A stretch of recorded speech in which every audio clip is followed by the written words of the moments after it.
Bien, bonjour. Merci d'être présent. Je suis Arnaud Timbert, je suis directeur scientifique des presses universitaires du Septentrion et j'ai le plaisir et l'honneur aussi, non dissimulé, d'avoir reçu cet ouvrage que certains d'entre vous avaient dans les mains, l'ouvrage de Benoît Carré, donc historien de la période moderne, docteur de l'Université de Lille, qui publie donc dans les presses de sa maison, avec le concours de l'IRIS, son laboratoire, et avec une illustration de Mignard qui provient du Musée des Beaux-Arts de Lille. On ne peut pas faire plus local. Donc Benoît est actuellement postdoctorant à Trèves et a travaillé sur les finances publiques sous l'Ancien Régime, avec ce très beau titre, La monarchie dévoilée. Alors moi, évidemment, en tant que médiéviste, ça me fait penser à ce qui se passe après la Semaine Sainte, ce qui n'est pas non plus sans être en écho avec ce titre qui dévoile et qui met la pleine lumière sur les finances publiques d'une monarchie de droit divin, après l'apparition de Necker dans les affaires. Donc merci infiniment, et ce livre est aussi préfacé par sa directrice de thèse qui m'a précédé dans ce poste de directeur scientifique des presses universitaires, qui est Madame Marie-Laure Leguet. Donc merci aussi à vous, Marie-Laure, et merci, Benoît. Merci beaucoup. Merci Arnaud Timbert pour cette présentation. Alors, mesdames, messieurs et le reste du monde, comme on dit au Théâtre du Nord, bonsoir. Alors merci à toutes et à tous pour votre présence ici ce soir, en ce début de week-end dédié au patrimoine. Alors merci en particulier aux équipes de la médiathèque La Corderie pour leur accueil. Merci surtout aux presses universitaires du Septentrion pour l'organisation de cet événement et pour cette initiative. C'est en effet la première fois que les presses universitaires du Septentrion organisent une telle rencontre pour accompagner la promotion d'un des livres de leur catalogue auprès du grand public et en dehors des murs de l'université. Je suis donc très honoré de leur confiance et j'espère que cette soirée ne fait qu'entamer un cycle de nombreuses conférences qui profiteront aux autres disciplines de cette belle maison d'édition qui a le mérite de conjuguer la qualité scientifique des contenus à l'indépendance par rapport aux grandes maisons d'édition privées. Et c'est important. Ce soir, je suis donc particulièrement heureux de pouvoir vous présenter ce titre, Distribuer l'argent du roi au XVIIIe siècle, la monarchie dévoilée, qui est mon premier livre. Il s'agit d'un livre d'histoire tiré de ma thèse de doctorat, comme l'a rappelé Arnaud Timbert, soutenu en 2018 à l'Université de Lille et placé sous la direction scientifique de Marie-Laure Leguet, ici présente, que je salue et que je remercie, qui a d'ailleurs accepté de préfacer cet ouvrage, et je tiens à la remercier pour son engagement et pour son soutien. Alors écrire une thèse représente un défi en soi, c'est un travail long, intense et prenant. Transformer une thèse en livre n'est pas un exercice particulièrement simple non plus. Il faut souvent laisser passer un peu de temps avant de se remettre sur le métier, et il m'aura fallu plusieurs années avant de parvenir à retravailler cette matière et surtout avant de comprendre ce que je devais en faire. Alors qu'une thèse est destinée à être lue par un jury de spécialistes, il en va tout autrement d'un livre qui doit nécessairement s'adresser à un public plus large et être aussi plus attractif. À force de coupe et de réécriture, j'espère être parvenu à livrer un texte bien plus digeste qu'une thèse, plus agréable à lire pour tous et surtout accessible aux non-spécialistes dans la mesure du possible. Un livre enfin où l'équilibre entre l'exigence scientifique et le confort de lecture est à peu près atteint. À ce propos, je dois remercier les professeurs Hervé Levers et Stéphane Michonneau qui ont pris le temps de me prodiguer de précieux conseils pour parvenir aux résultats que vous avez sous les yeux ou déjà entre vos mains. Alors de quoi parle ce livre ? Ce livre propose aux lecteurs d'approcher différemment la monarchie française d'Ancien Régime et les premières années de la Révolution française. Contrairement à la plupart des livres déjà publiés sur le sujet, il ne s'agit pas d'une biographie revenant sur le destin de Louis XVI ou de Marie-Antoinette. Il ne s'agit pas non plus d'un pur livre d'histoire économique questionnant les mutations de la société française d'Ancien Régime à partir d'études quantitatives. Ce livre propose une autre histoire des relations entre le roi et sa noblesse, ce qui en fait d'emblée un livre d'histoire sociale et d'histoire politique à la fois. Mais il n'est pas que cela.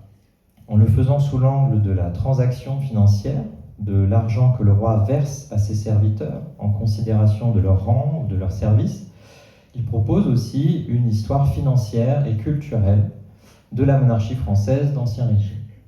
C'est donc un livre d'histoire totale, qui essaye d'être un livre d'histoire totale, qui, en décrivant les ressorts d'un instrument de domination, fait mécaniquement l'histoire d'une domination par l'argent, d'un roi et d'un clan sur ses subalternes, mais aussi va jusqu'à décrire la fin de cette domination. Car qu'est-ce que la monarchie française d'Ancien Régime? C'est un clan, une famille, les Bourbons, placés à l'issue des guerres de religion à la tête d'un État dynastique dont ils disposent des ressources et des revenus produits de la contrainte fiscale, et les distribuent à leurs alliés sociaux, principalement des familles nobles, qui combattent au nom du roi, exercent la justice au nom du roi, collectent les impôts au nom du roi, etc., etc. Ce livre propose donc une histoire de ce clan et de ses alliés sociaux à une époque où le développement de l'État place la monarchie face à des enjeux et des injonctions contradictoires dans la manière dont est gérée cette distribution. Pour écrire un livre d'histoire comme celui-ci, et sur une période comme le XVIIIe siècle, il faut des témoignages, des récits, de la matière ou des traces. Et contrairement à mes collègues qui sont ici présents, d'ailleurs, je les remercie, qui font l'histoire de la fin du XXe ou du début du XXIe siècle et qui peuvent fonder leur travail sur des entretiens avec les acteurs historiques, la plupart de mes témoins à moi sont évidemment morts depuis longtemps. Dans ces conditions, deux voies, en partie conciliables d'ailleurs, sont possibles pour écrire l'histoire de l'Ancien Régime et de la Révolution. La première voie consiste à exploiter les témoignages laissés par les acteurs dans les mémoires, dans des mémoires écrits longtemps après les faits, souvent. C'est un chemin risqué car ces témoignages regorgent d'erreurs, d'approximations et d'oublis, souvent volontaires. Mais c'est la voie de la facilité, car ces mémoires, éditées depuis très longtemps, sont facilement accessibles en bibliothèque ou même sur Internet désormais. Une autre piste plus ardue consiste à se rendre aux archives, cet océan de vieux papiers, pour tenter de trouver des documents d'une autre nature, des écrits qui ont échappé depuis longtemps au contrôle de leur auteur et ainsi à leur censure. C'est le chemin que j'ai suivi. Ce livre est ainsi le résultat de plusieurs années de recherche dans les archives, principalement les archives nationales. Cette enquête, car il s'agit bien d'une enquête, m'a conduit à aller retrouver les dossiers des pensionnaires du roi, à lire la correspondance administrative et ministérielle entre les ministres du roi et les grands commis de l'État, à sortir de l'ombre des documents qui matérialisaient le circuit de la décision politique et financière entre le roi et ses ministres, à ouvrir les cartons des députés révolutionnaires qui avaient enquêté à partir de 1790 sur les abus de la monarchie française d'Ancien Régime. La plupart des documents qui ont servi de matière à ce livre avaient été vus par bien peu d'historiens avant moi et exploités par un nombre encore moins grand, ce qui donne une dimension inédite et nouvelle à ce travail. Des parcours de vie, des situations de détresse financière, des luttes de pouvoir et des tensions interministérielles ont ainsi été tirées de l'oubli, afin de proposer au public une vision renouvelée d'un régime si éloigné de nous et si proche en même temps. De ces archives surgit un monde disparu, des usages a priori perdus et qui néanmoins ont quelque chose d'intemporel à nous dire sur le politique et le social. Car ce livre parle avant tout d'une histoire d'argent et de la manière dont cet argent est inégalement distribué et des tensions sociales que cela provoque. Or, cette histoire d'une inégale distribution des richesses nationales, nous le savons, n'est pas un sujet qui appartient uniquement au passé. Avant d'aller plus loin, dans la présentation de mon livre, j'aimerais, si vous le voulez bien, divertir l'Assemblée, puisque nous sommes dans une médiathèque, par un petit conte pour enfants, et nous avons un enfant dans la salle, que j'ai imaginé et qui pourra, je l'espère, à la fois contextualiser les faits dont je vais parler, tout en posant les jalons des problématiques que je soulève. Il s'agit de vous rafraîchir la mémoire sur l'essentiel, sans trop vous encombrer de noms et de dates. Est-ce que vous êtes prêts? Allons-y. Donc il était une fois. Il était une fois. Il était une fois, il y a fort fort longtemps, dans un royaume très peuplé, très riche et très puissant, la France, régnait un jeune roi et une jeune reine dont le mariage symbolisait la paix et la stabilité sur le continent. Ce jeune roi s'appelait Louis et cette jeune reine s'appelait Marie-Antoinette.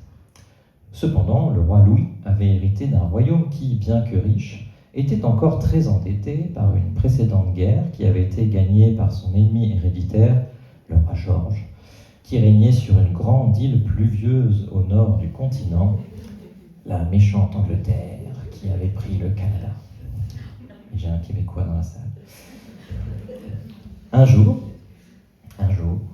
un émissaire d'une contrée lointaine, l'Amérique, mais qui faisait partie de l'empire du roi Georges à cette époque, traversa l'immense océan qui se trouvait à l'ouest du royaume de France afin d'aller voir le roi Louis.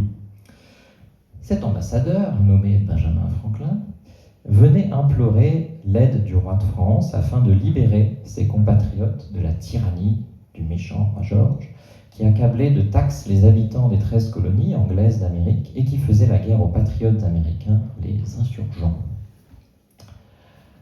Un des conseillers du roi Louis, Vergennes, sentit l'opportunité d'une telle démarche.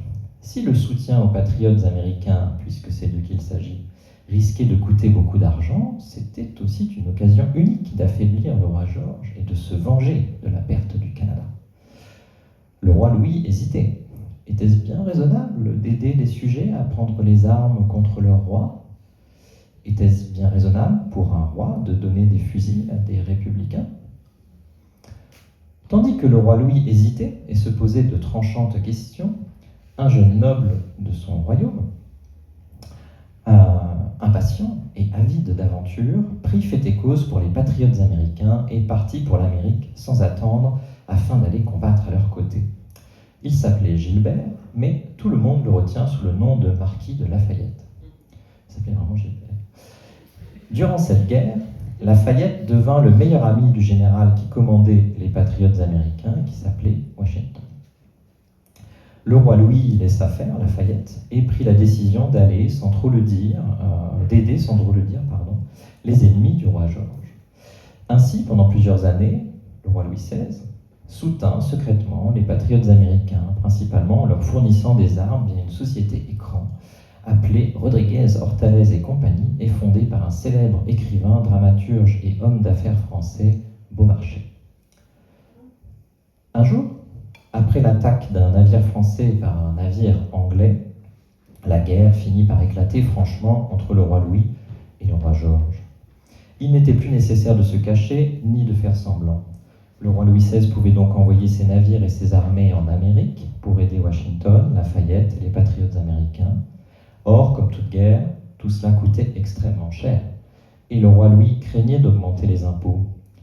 Afin de financer ce conflit, un autre conseiller du roi Louis, nommé Necker, eut une idée.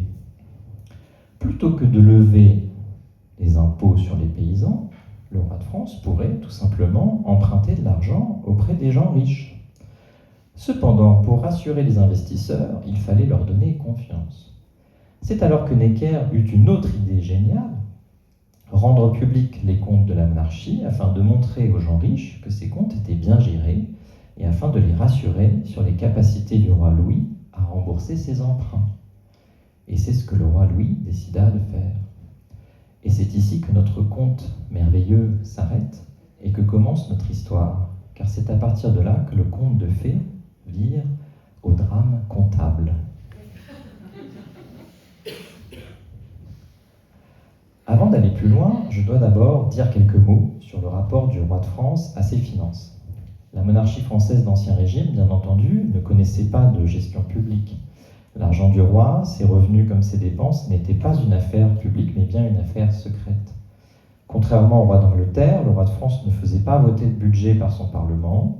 En France, c'était au sein du Conseil royal des finances qu'on arrêtait chaque année la ventilation des dépenses à partir d'une estimation des recettes. Les États du roi faisaient ainsi office de loi de finances et de ligne de conduite budgétaire pour les ministres et leurs administrateurs. Tout ceci se faisait dans le secret des bureaux et des cabinets de Versailles, en dehors de toute transparence.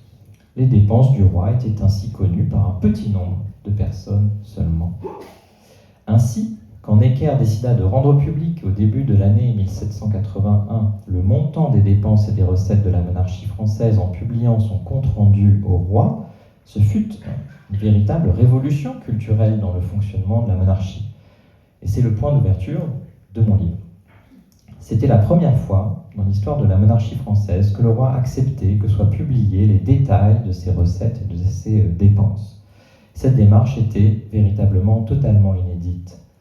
Nous sommes alors en 1781 et la France, vous l'aurez compris, est pleinement en guerre contre l'Angleterre afin de soutenir l'indépendance des 13 colonies anglaises d'Amérique du Nord que Louis XVI a reconnues officiellement quelques années plus tôt sous le nom de République des États-Unis d'Amérique. Depuis 1777, Necker finance la guerre à coups d'emprunt, mais à des taux très élevés, jusqu'à 10% parfois. C'est une aubaine pour celles et ceux qui ont des capitaux à placer, car ces emprunts sont extrêmement rémunérateurs. En revanche, ces emprunts constituent une véritable bombe à retardement pour le Trésor royal. Des centaines de millions de livres sont ainsi levés par le roi afin de financer la guerre. Necker est parfaitement conscient des limites de cette politique. Afin de consolider le crédit de la monarchie, il tente d'accompagner depuis 1777 chaque nouvel emprunt d'une mesure d'économie, principalement en réformant la Cour et l'administration des finances. Il a notamment, depuis plusieurs années, opéré une ambitieuse réorganisation du paiement des pensions royales afin de toutes les centraliser sur une même caisse. Cette réforme vise à simplifier les paiements, mais aussi à gagner en lisibilité, afin de n'avoir qu'une seule liste des pensions, mais aussi d'en connaître le montant précis, car, aussi surprenant que cela puisse paraître, avant les réformes de Necker, le roi de France ne sait pas exactement à quel montant s'élèvent les pensions qu'il paie chaque année à sa noblesse. Au début de l'année 1781, Necker est enfin en mesure d'informer le roi du montant total estimé des pensions payées par la monarchie, et la somme s'avère 3 fois plus importante que ce que l'on connaissait jusqu'à présent. Necker a donc les pensions en ligne de mire dans son prochain plan d'économie. En février 1780, quand il publie le compte-rendu, il lance en même temps un nouvel emprunt. L'objectif de la publication des comptes de la monarchie par Necker est donc multiple. Premièrement, il s'agit d'entamer une forme de gestion publique des finances qui doit permettre, si elle devient une habitude comme en Angleterre, de faire baisser les taux d'emprunt de la monarchie et donc de rendre les emprunts moins coûteux. Deuxièmement, il s'agit aussi de montrer à l'Angleterre, en rendant les comptes du roi de France publics, qu'après 2 ans et demi de conflits ouverts, les finances de Louis XVI sont à l'équilibre et même excédentaires. C'était une pure fiction, car Necker n'avait pas pris en compte les anticipations, notamment, ce sont des recettes fiscales qui étaient dépensées à l'avance. Il n'avait pas pris en compte cela dans sa balance, et surtout son compte ne correspondait à aucun exercice comptable précis. Troisièmement, il s'agissait aussi de choquer l'opinion publique en révélant le montant des pensions et le montant des dépenses des frères du roi afin d'obtenir un soutien public pour ces chantiers d'économie. Car le but de Necker était de parvenir à faire diminuer progressivement le montant global des pensions en limitant la distribution annuelle. Malheureusement pour lui, Necker ne parvint jamais à atteindre ces différents objectifs, ni à poursuivre sa politique, puisqu'il fut renversé en mai 1781 par une cabale de la cour, principalement orchestrée par les frères du roi, le comte de Provence et le comte d'Artois, futurs Louis XVIII et Charles X. Si Necker n'était plus là, son compte-rendu, lui, continuait à circuler dans le public après avoir connu, dès février 1781, un véritable succès d'édition. Acheté à des dizaines de milliers d'exemplaires, lu à voix haute dans les cabarets, le compte-rendu de Necker continuait à satisfaire la curiosité des sujets de Louis XVI pour les finances de la monarchie. Surtout, le montant des pensions que le roi versait à sa noblesse, environ 28 millions de livres, fut bientôt connu de tous. Cette somme, considérable, équivalente au budget de la marine, provoqua la surprise dans le public et le malaise au sein de la noblesse elle-même. En effet, Necker n'avait pas précisé comment cette somme était répartie, ce qui laissait la porte ouverte à tous les fantasmes de l'imagination et de l'ignorance. Or, les officiers de la noblesse d'épée en particulier, appartenant à la petite noblesse de province et qui ne touchaient généralement guère plus de 600 livres de pension de retraite après une vie de service et de campagne militaire, soupçonnèrent l'argent des pensions d'être très mal distribué et de profiter surtout aux courtisans qui entouraient le roi. Ce soupçon s'exprima ouvertement quelques années plus tard dans les cahiers de doléances de la noblesse qui, en 1789, réclamèrent la publication de la liste nominative des pensionnaires du roi. Le roi avait été contraint de convoquer les États généraux, l'Assemblée des trois ordres du royaume, afin de trouver des solutions au déficit de l'État. Une campagne électorale s'était donc ouverte afin que les députés soient élus pour représenter la noblesse, le clergé et le tiers-État, c'est-à-dire les roturiers, à Versailles pour l'ouverture de cette assemblée en mai 1789. Dans le cadre de cette campagne électorale, chaque sujet du roi était invité à exprimer ses doléances dans des cahiers destinés à servir de mandat impératif pour les députés. Alors que le tiers-État, dans ses cahiers, demandait surtout la diminution du montant des pensions, la noblesse d'épée, elle, exigeait de connaître les noms et les montants. Cependant, même si cette doléance avait été exprimée dès les premiers mois de l'année 1789 dans les cahiers, cette revendication ne surgit pas tout de suite au sein de l'Assemblée nationale constituante. On réclama bien la suppression des pensions obtenues sans titre lors de la nuit du 4 août, avec l'abolition des privilèges, ce qui était bien vague et imprécis. Les députés de la noblesse attendirent donc l'automne 1789 avant de réclamer la communication et la publication de la liste des pensionnaires. À partir du mois de novembre 1789, la liste nominative des pensions, supérieure à 20 000 livres par an, les plus élevées, fut rendue publique. Et le sang des militaires ne fit qu'un tour. Ils comprenaient désormais pourquoi le montant des pensions était si élevé.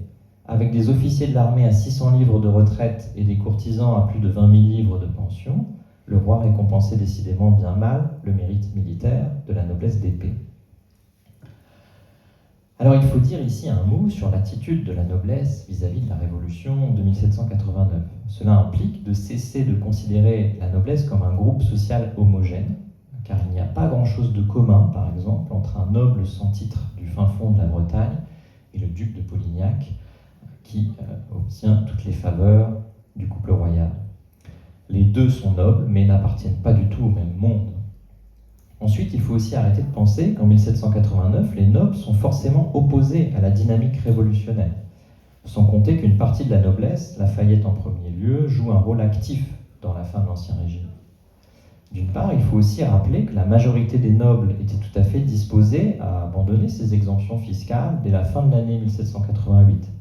La discussion se faisait plutôt sur la manière de consentir à ce sacrifice. D'autre part, il faut indiquer qu'après l'été 89, la noblesse militaire fut assez vite perméable au discours égalitariste révolutionnaire, car il permettait d'asseoir ses propres revendications sur la reconnaissance du mérite militaire.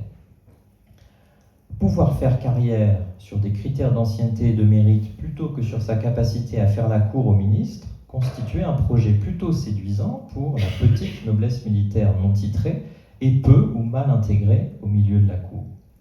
Il en allait de même pour la distribution des pensions de retraite. L'armée était prête à une révolution de ce point de vue. La publication de la liste des pensions à la fin de l'année 1789 fit l'effet d'un détonateur et poussa une partie de l'armée, donc la noblesse d'épée, dans les bras des patriotes contre la noblesse de cour. Au début de l'année 1790, l'Assemblée nationale vota donc la création d'un comité des pensions composé d'une dizaine de députés expérimentés et chargé de mener l'enquête sur les dépenses de la monarchie, mais aussi de proposer une réforme complète de la distribution des pensions royales. Ce comité fut présidé par le garde des archives de l'Assemblée nationale, Armand Gaston Camus, un ancien avocat du clergé de France. Camus était une figure dominante des débats au sein de l'Assemblée nationale constituante, et il fait partie des députés qui prenaient le plus souvent la parole. Il était le principal orateur de l'Assemblée nationale et une figure respectée parmi ses collègues. Sous la présidence d'Armand Gaston Camus, le comité des pensions effectua un travail éclair afin d'enquêter sur les dépenses de la monarchie. Il se rendit dans les archives de chaque département ministériel, demanda des listes de pensions à tous les administrateurs. Petit à petit, c'est tout le fonctionnement de la monarchie qui se dévoilait aux yeux des émissaires de l'Assemblée nationale constituante. Mais le comité des pensions se heurta à un mur de silence quand il demanda à consulter le registre des ordonnances au porteur, c'est-à-dire le registre des dépenses secrètes de la monarchie. Camus avait en effet entendu parler de l'existence d'un livre rouge sur lequel figuraient des pensions. Il le réclama à Necker, qui était redevenu ministre des Finances en août 88, et Necker, cette fois-ci, rechigna à jouer la carte de la transparence vis-à-vis de l'argent du roi. Il joua la montre, se fit porter pâle. Louis XVI prenait son temps pour tenir la promesse qu'il avait pourtant faite aux députés de leur transmettre toutes les pièces qu'ils voudraient voir sur l'état des finances. Il fallut demander un vote à l'Assemblée nationale qui décida aussitôt d'un décret exigeant la communication du livre rouge. En pleine négociation sur le montant de sa liste civile, l'enveloppe budgétaire que l'Assemblée devait accorder à la Cour, Louis XVI finit par s'incliner et par accepter que le livre rouge soit communiqué aux députés à condition que les dépenses du règne de Louis XV et les dépenses personnelles au roi et à la reine ne soient pas montrées aux députés. Le comité des pensions accepta ce compromis et put consulter le fameux registre en présence de Necker lui-même et du ministre des Affaires étrangères de l'époque, Montmorin. Au tout début du mois d'avril 1790, les membres du comité des pensions décidèrent de publier les notes qu'ils avaient prises sur les dépenses du livre rouge. Le nuage de secret qui entourait les dépenses de la monarchie était enfin levé. L'heure était à faire la lumière sur tous les aspects du despotisme. Pierre-Louis Emmanuel, un pamphlétaire, avait commencé la publication des premiers volumes de La Bastille dévoilée, qui cherchait à rendre public le contenu des dossiers de prisonniers et toute l'histoire de cette célèbre prison d'État. Bientôt commencerait la publication de La Police dévoilée, où Manuel dénoncerait tous les abus de la police du roi sous l'Ancien Régime. Le comité des pensions, lui, avec la publication du livre rouge, aurait très bien pu ajouter un nouveau titre à cette collection, Les finances dévoilées, ou tout simplement La monarchie dévoilée.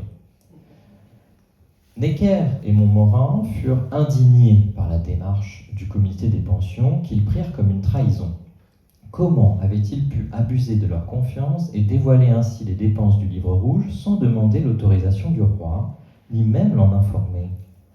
À la fin du mois d'avril 1790, Camus et ses collègues répondirent par une lettre ouverte, dont le contenu fut implacable et rappelait nettement à ses ministres quel était le nouvel ordre politique en place en France désormais. Les membres du comité, tous ceux de l'Assemblée, sont les représentants de la nation, ils ne sont pas ceux du roi. Ce n'est pas au roi qu'ils doivent compte de ce qu'ils font en qualité de représentants de la nation. Il s'agit ici des finances de la nation, il s'agit de lui rendre compte de la dissipation qui en a été faite. Le vœu de la nation pour connaître cette dissipation a donné à ses représentants toutes les autorisations nécessaires pour publier l'état ouvré de l'administration de son trésor.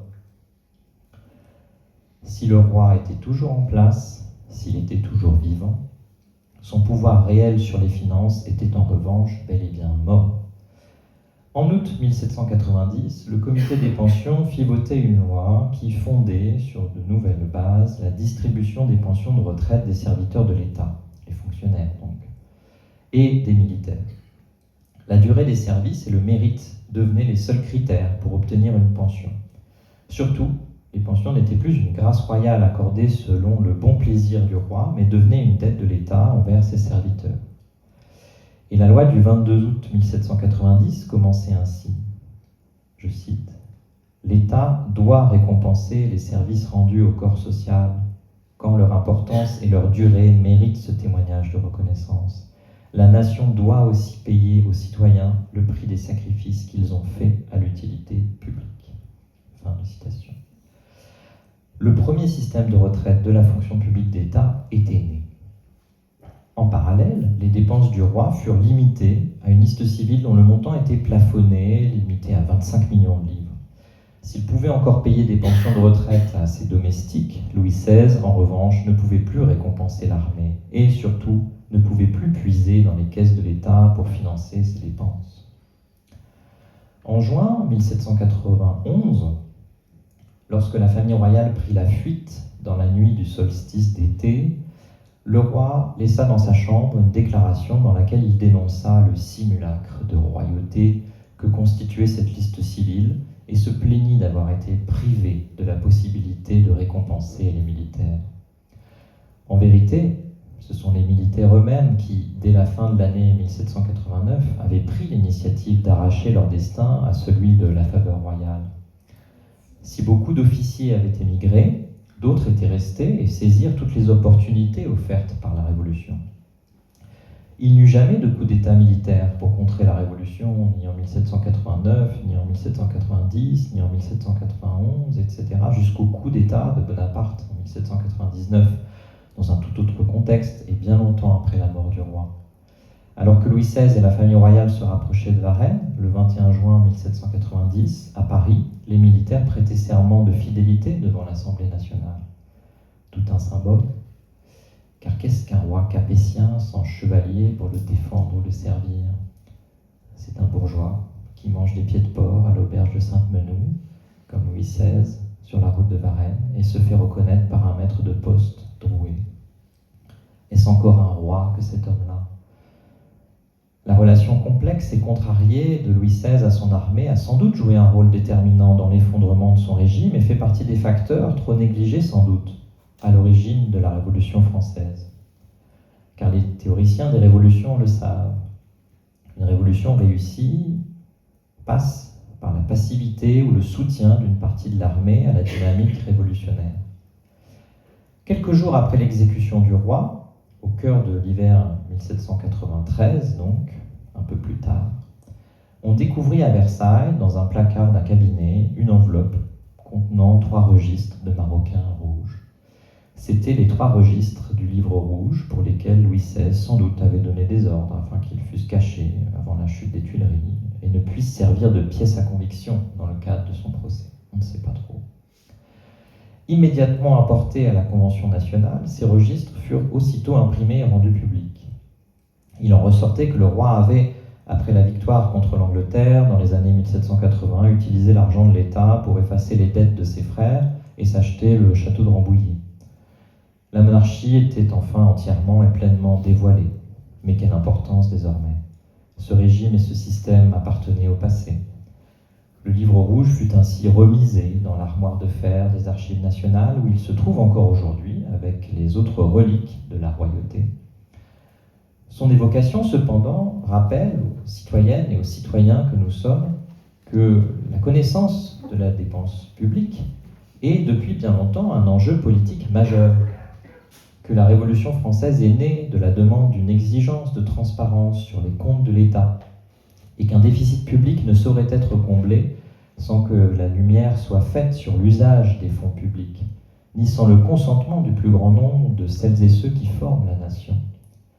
À l'heure où les fonctionnaires du Trésor public ne savent pas répondre aux sénateurs qui, par exemple, leur demandent précisément combien coûte à la nation l'ensemble des aides publiques aux entreprises, et où une poignée de foyers fiscaux refusent de contribuer à l'effort de redressement des comptes et aussi au financement de l'effort de défense, certaines personnes parmi vous trouveront sans doute toutes ces questions d'une brûlante actualité. J'arrive maintenant au terme de cette conférence où j'ai tenté de vous donner un aperçu du contenu de mon livre.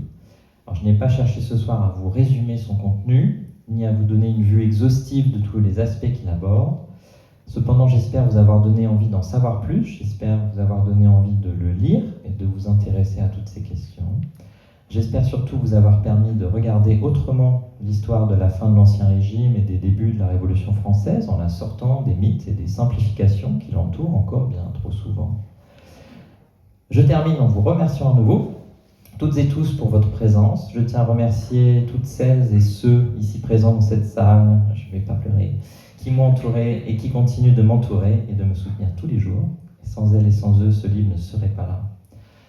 Merci à vous. Et enfin, un mot de remerciement. Alors, elles viennent de partir, mais je voulais remercier Sarah Vigas, Yelena Gilles de Linotte, Hélène Melin, Arnaud Timbert à nouveau, l'ensemble du personnel des presses universitaires du Septentrion qui ont mis beaucoup d'énergie et de temps afin de contribuer à la réussite de cet événement. Merci Alexis pour la technique, le son. On peut les applaudir.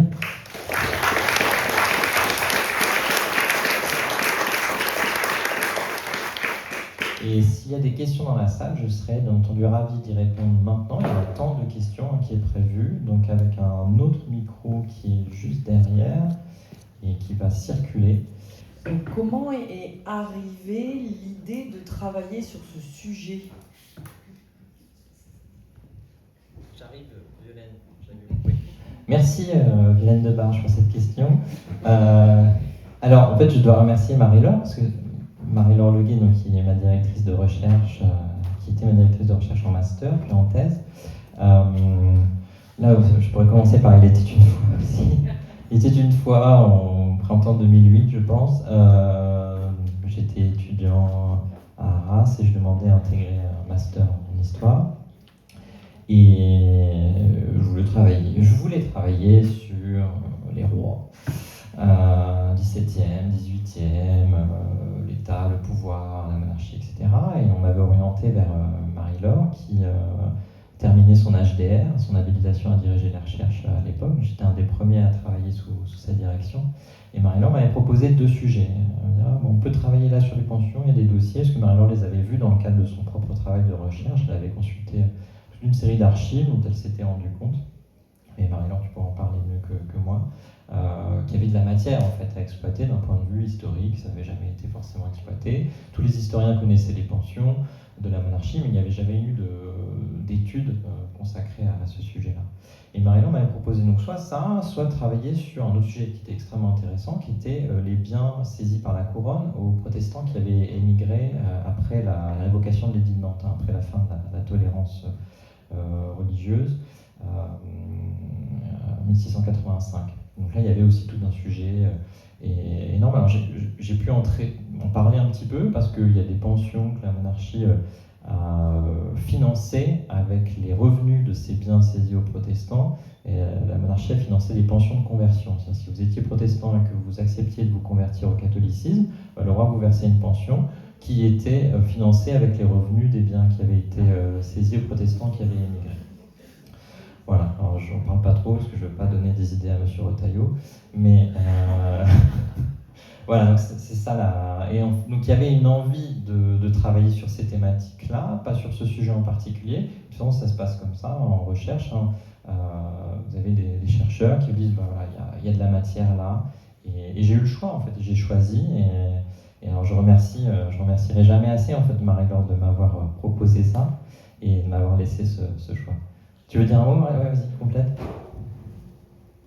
Non, mais c'est pour dire que ce que tu en as fait est quand même assez remarquable parce que bon, tu es quand même modeste.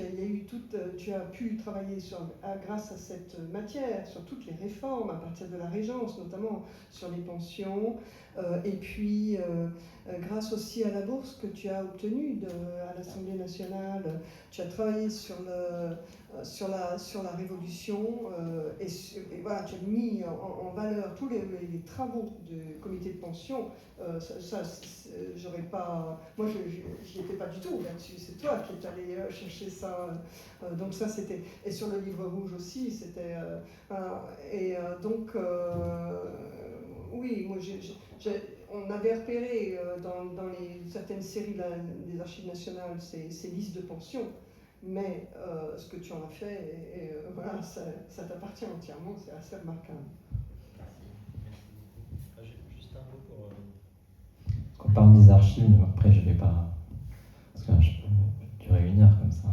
Et justement, sur donc cette série F4 dont parle Marie-Laure, c'est une série qui, au moment où j'ai commencé à aller voir ces cartons, elle était conservée dans le Marais, aux Archives nationales. Et c'était une série qui était en cours de déménagement vers Pierrefitte, qui est le nouveau lieu où elles sont conservées.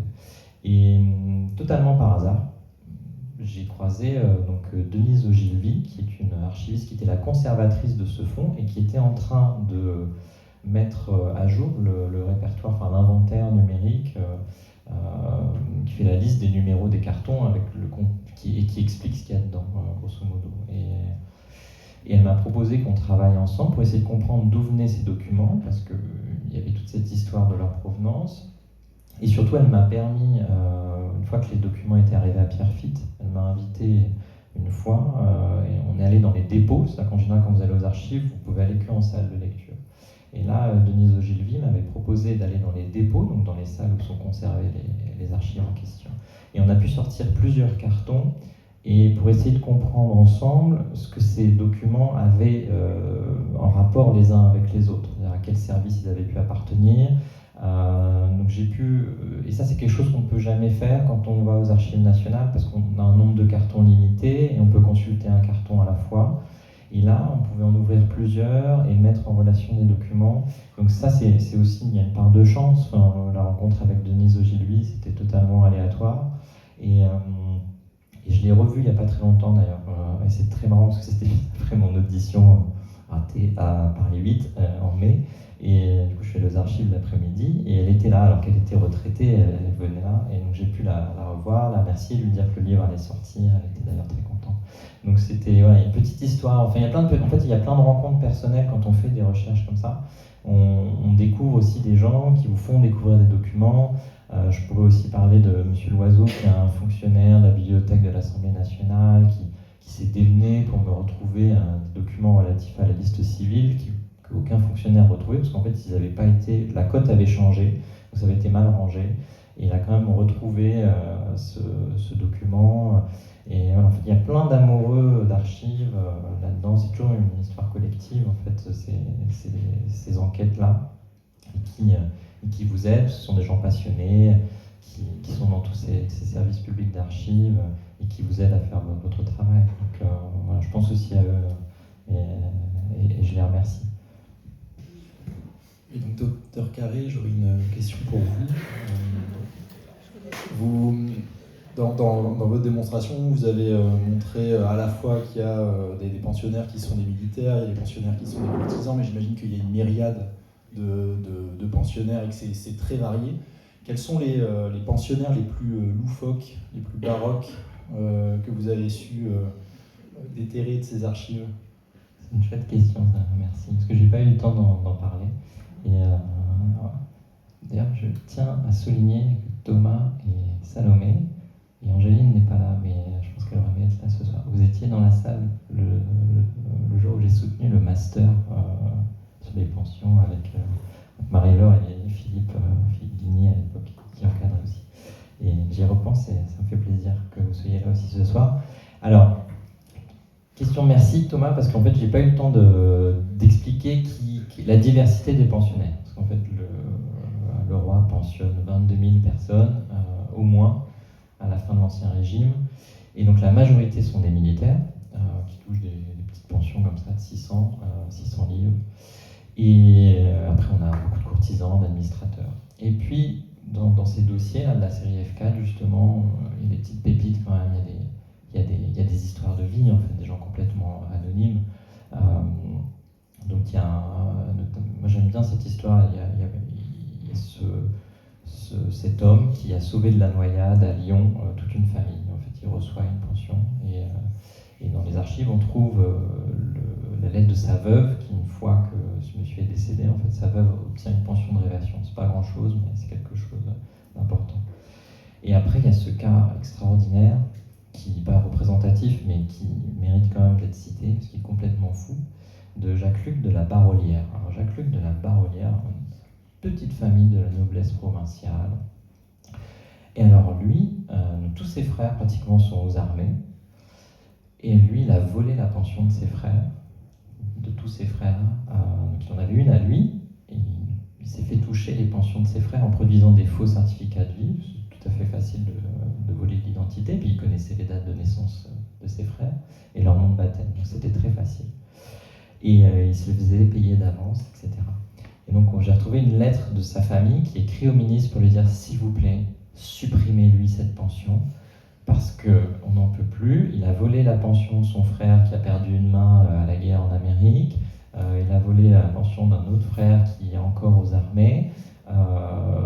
Sa femme, elle a je ne sais pas combien d'enfants sur les bras, elle n'a plus d'argent pour les faire vivre, et lui dépense tout au jeu. » Et donc on a un peu cette figure-là du petit noble libertin qui est complètement en roue libre et qui dépense tout l'argent de la famille. Et en fait, on a ce témoignage grâce à grâce à cette lettre qui est envoyée au ministre. Et donc en effet, après, la pension est suspendue, elle est reversée sur la tête de son épouse, qui a pour charge d'élever les enfants de la famille.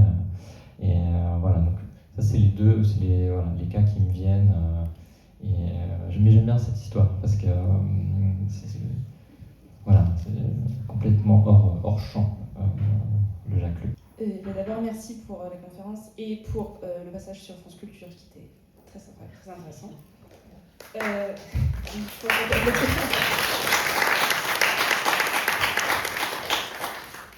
D'abord, une question sur un peu méthodologie de recherche, etc. Parce que en rapport avec les archives, est-ce que pour passer de la thèse au livre, tu as dû retourner et trouver des nouvelles sources ou ça t'a suffi ce que tu avais? Voilà, première partie. Et autre partie qui est plus personnelle, politique, est-ce que le fait d'avoir une opinion politique comme tout le monde à peu près, ça t'a donné un biais, qu'il soit positif ou négatif, et par exemple une appétence pour plus ce sujet-là que par exemple un autre?